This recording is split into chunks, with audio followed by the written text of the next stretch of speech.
Olá, sejam bem-vindos ao canal Reformular. Eu sou Débora Lacerda, engenheira civil, e neste vídeo eu vou falar sobre um tema essencial, que são as patologias nas construções. O objetivo desse vídeo é que você aprenda a identificar, analisar e buscar soluções para problemas tão comuns nas construções que talvez você tenha aí na sua casa. Vamos começar pelo conceito de patologias. Na medicina, patologias refere-se a doença, causas, natureza e efeitos que produzem no corpo. Já na construção civil, refere-se ao estudo das falhas, os defeitos, os danos materiais e estruturais da edificação, analisando as causas, as consequências e a durabilidade para a segurança dessas construções. As patologias podem ocorrer por diversas razões, sejam elas pela utilização de material de baixa qualidade, técnicas de execuções inadequadas, falta de manutenção e até mesmo efeitos da natureza são fatores que podem diminuir a durabilidade e a vida útil da edificação. É importante ressaltar também que essas patologias, esses problemas, não ocorrem somente em edificações antigas, mas em edificações recentes também. No entanto, a gente precisa observar em que período que esses efeitos aparecem. Não, a minha edificação já tem um bom tempo e começou a aparecer algumas patologias. Não, a minha edificação é nova, eu comprei ela agora ou eu construí ela recentemente e já começou a aparecer problemas. Nesse caso, é importante se observar qual é o tempo de aparecimento dessas patologias para que até mesmo a responsabilidade civil seja cabível para quem seja o responsável. Identificar e corrigir as patologias é crucial para garantir a segurança, a funcionalidade e a durabilidade das construções. E eu vou falar de algumas muito comuns e que talvez você identifique alguma aí na sua casa e já saiba como solucionar e quais reparos fazer. Para que uma estrutura esteja em boas condições, ela precisa permanecer segura e funcional durante todo o seu tempo de vida útil. Isso significa que ela não deve apresentar danos que prejudiquem parcial ou completamente o seu uso. Em outras palavras, a estrutura ela deve suportar todas as condições previstas, sem que isso comprometa sua utilização original. E quais são essas condições previstas? As cargas permanentes, que como o próprio nome diz, é o peso que permanece na construção, como o peso próprio da edificação, as paredes, os acabamentos, os equipamentos fixos. Também as cargas variáveis, que é o peso que pode variar de acordo com a utilização do imóvel, como a quantidade de pessoas em um salão de festas, que ela pode variar de acordo com o evento. Os móveis, os equipamentos, entre outros itens em uma edificação que pode variar ao longo do tempo. Também as condições ambientais. É preciso levar em consideração as variações de temperatura, de umidade, exposição ao sol, exposição ao mar. Por exemplo, edificações próximas ao mar precisam de materiais resistentes à corrosão e em revestimentos e pinturas precisam de componentes específicos. Outro fator que precisa ser levado em consideração é a movimentação e a deformação do solo com o passar do tempo devido a mudanças de temperatura. Um outro ponto também importante é a qualidade dos materiais e também a mão de obra qualificada para a execução desses serviços, que é o que vai garantir e vai interferir diretamente na durabilidade e na qualidade final da sua construção. Garantir que essas condições sejam previstas é crucial para a segurança e a estabilidade da estrutura ao longo do tempo. E sabemos que muitas pessoas começam a construir sem ter o acesso a um projeto estrutural, a projetos complementares, até mesmo por falta de informação dessa necessidade. E às vezes pode ser que dê certo a construção e pode ser que, como a gente vai ver mais pra frente no vídeo, acontecem desastres irreparáveis. É possível encontrar diversas deficiências e formas patológicas no concreto, até mesmo bem visíveis e fácil de identificar no dia a dia. Algumas mais comuns, como infiltração, manchas, bolor ou mofo, eflorescência são problemas muito comuns e elas podem causar danos significativos se não forem tratadas adequadamente. A infiltração é a nossa maior vilã, porque através dela aparecem várias outras patologias, por exemplo, manchas, o bolor ou mofo. E para quem vive em ambientes com infiltração, sabe que em períodos chuvosos aparecem muitos problemas. Além do problema estético, o problema que pode acarretar em problema estrutural, também traz danos à saúde também. As eflorescências é um fenômeno que ocorre em superfícies de alvenaria, como paredes, piso de concreto, que é onde surgem manchas esbranquiçadas. Essas manchas, elas são formadas por sais minerais que se dissolvem na água, quando evaporam, ficam aquela mancha na superfície. Também temos a infiltração por capilaridade, que é quando a água do solo ela é absorvida pela fundação e ela começa a subir pelas paredes. Elas normalmente ali começam pelos rodapés, vão subindo e danificando toda a estrutura. Temos também infiltrações na laje. É um tipo de infiltração também que é bastante perigosa, causando vazamentos que geram goteiras e manchas no teto. E isso pode afetar as armaduras das lajes se não tratadas a tempo e trazer vários problemas para a estrutura. Inclusive, em alguns casos, há risco de desabamento. O descolamento de revestimentos também é uma patologia muito comum. Ele é um processo pela qual o material, como azulejo, ladrilho, pinturas, reboco, eles se soltam da superfície em que foram aplicadas. Ele pode ocasionar, tanto pela mão de obra mal executada, quanto a preparação dos materiais e também devido à umidade.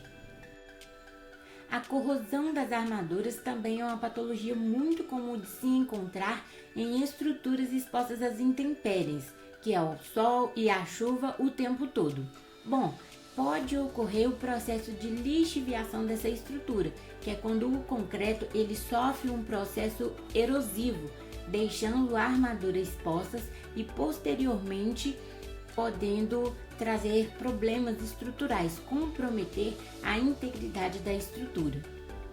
Até aqui, você já identificou alguma patologia na sua casa? Deixa aqui nos comentários. Se até agora você não identificou nenhuma das patologias citadas anteriormente, é possível que você se identifique agora. Eu vou falar sobre as fissuras, sobre as trincas.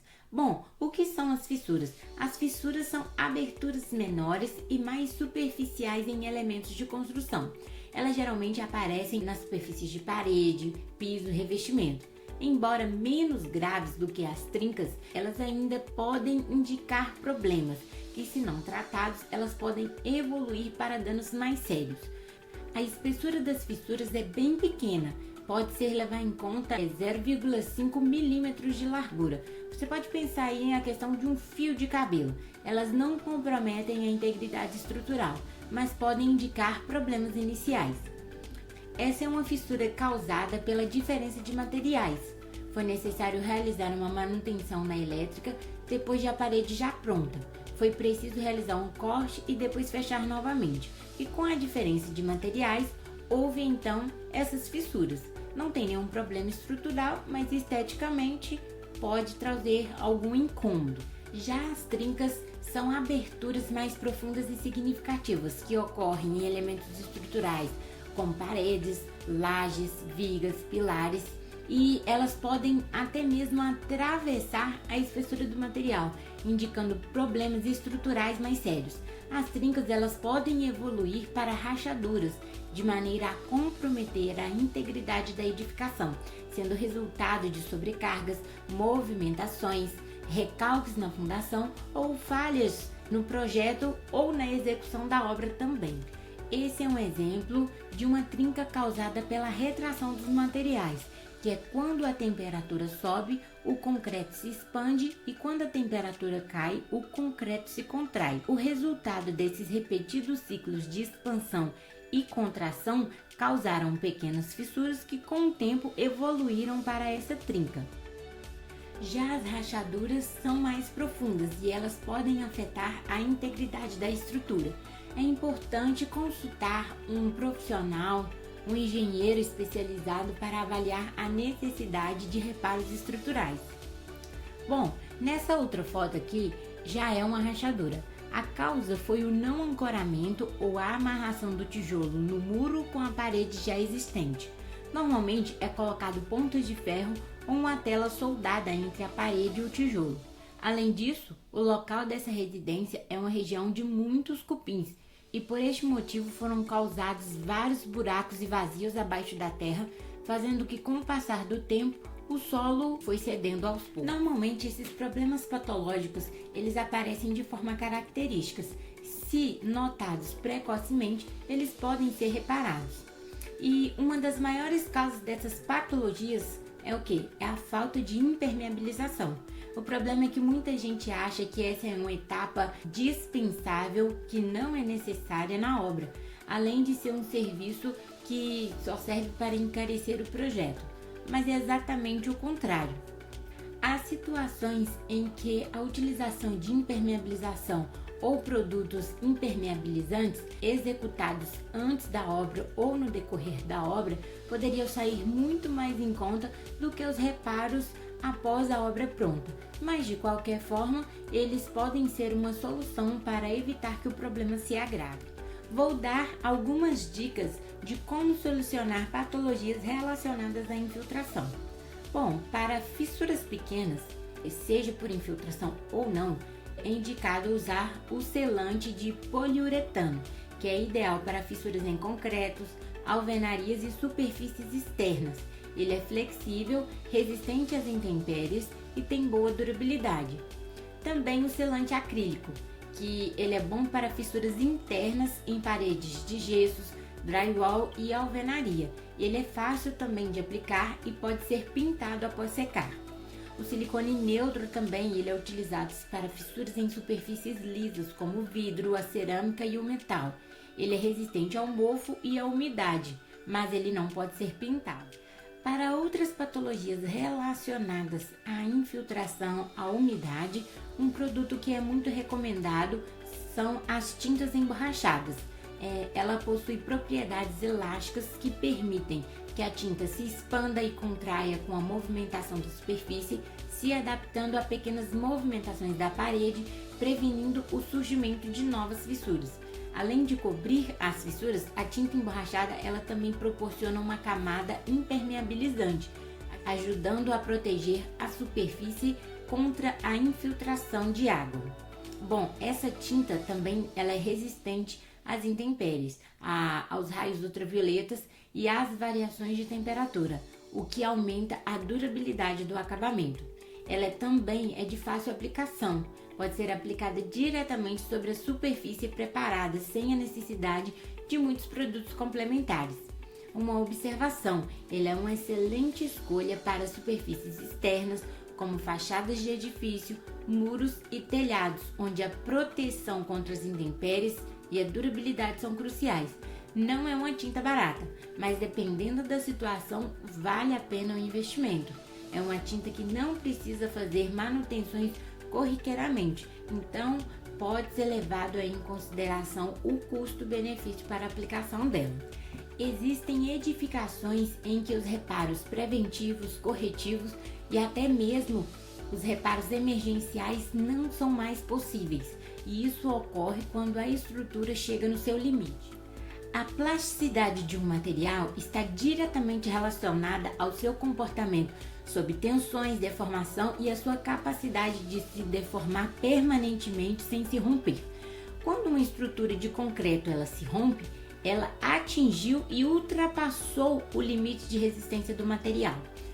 Bom, especificamente, quando o concreto ultrapassa esse limite de ruptura, que é o ponto em que o material não consegue mais suportar essas tensões aplicadas e falha, ele resulta em fissuras, trincas e até mesmo ao colapso.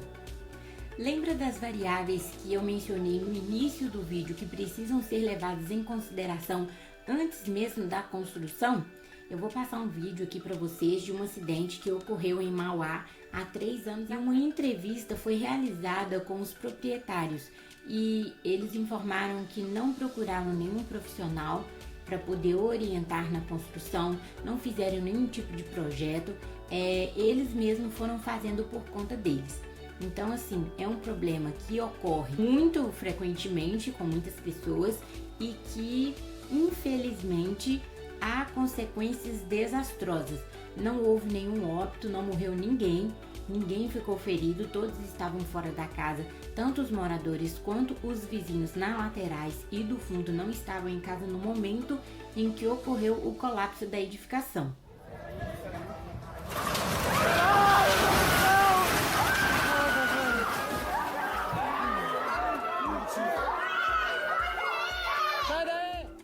Em uma situação como essa, será que houve patologias visíveis antes da edificação cair? Ou simplesmente do nada a casa caiu? A edificação, ela sempre avisa quando está com problemas.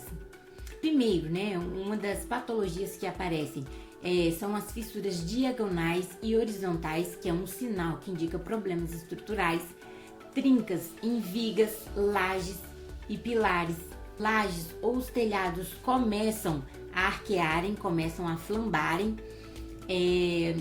as portas e as janelas começam a emperrar, você não consegue mais abrir normalmente, os vidros começam a quebrar sem motivos, e às vezes fala, é fantasma, aquela coisa. Não, é a edificação dando sinais de que vai colapsar. Outras coisas como ruídos de estalos também podem ser um sinal. Você está em um local, começa a estalar, você já começa a entrar em alerta, porque os materiais como concreto, madeira, eles começam a estalar quando estão cedendo, indicando que a estrutura está sob tensão. Então, são um dos sinais que a edificação ela vai avisando que não está comportando aquele peso, que não está comportando as tensões sobre ela. Agora, imagine o prejuízo dos proprietários e dos vizinhos ao entorno desta edificação. Bom, um valor estimado ali, investido em projeto arquitetônico, estrutural e complementares, podem chegar a uma média aí de 7% do valor da construção. Pode parecer inicialmente um valor alto, mas se a edificação cair, além de provocar acidentes que podem vir a ter óbitos, todo esse investimento em material e mão de obra terão sido em vão. Então, é importante, antes de começar a construir, procurar um profissional para se orientar quanto ao projeto estrutural, principalmente quanto ao projeto estrutural, o que vai trazer a estabilidade para a edificação. Alguns colegas engenheiros fizeram alguns estudos e avaliações referente a essa edificação que caiu e constatou-se que as dimensões mínimas para um pilar e para as vigas não foram atendidos, E com o tempo, com o peso da edificação, a edificação veio ao colapso, infelizmente. Realize manutenções preventivas regularmente, verificando os pontos críticos.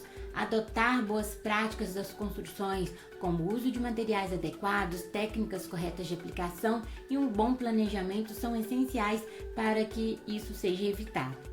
Quando eu digo de inspeções regulares, não precisa, em princípio, contratar um profissional, não. É você ir na sua casa mesmo, dar uma volta nos cômodos, verificar se tem algum dano, se tem alguma fissura, se tem alguma mancha de umidade, se está descolando algum revestimento, se tem um aparecimento de eflorescências.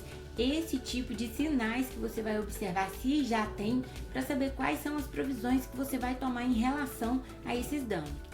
Inspecione e limpe as calhas, as telhas regularmente para evitar o acúmulo de detritos e garantir o escoamento adequado da água. Verifique também a integridade de membranas de impermeabilização. Se for necessário, já faça a substituição para evitar a infiltração.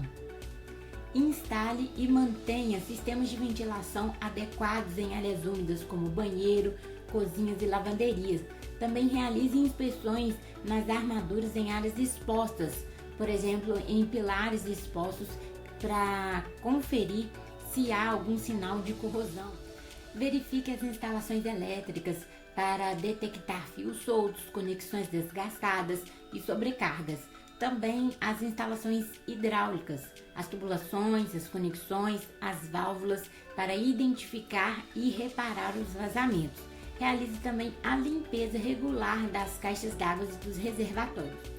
A OMS, ela orienta que as caixas d'água precisam ser inspecionadas pelo menos a cada 6 meses. Se houver a necessidade de limpeza, que seja feita, mas a inspeção ela deve ser realizada a cada 6 meses.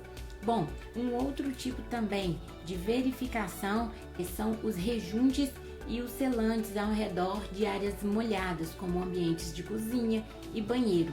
E substitua os azulejos danificados imediatamente para evitar as infiltrações, se for o caso. Implementando essas práticas de manutenções preventivas, você pode prolongar a vida útil da sua edificação, reduzindo custos com reparos emergenciais e garantindo a segurança e o conforto. E era isso que eu tinha para compartilhar com vocês no vídeo de hoje.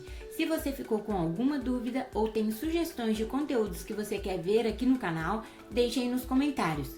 Curte esse vídeo e já se inscreva no canal para não perder nenhuma novidade. Até o próximo vídeo.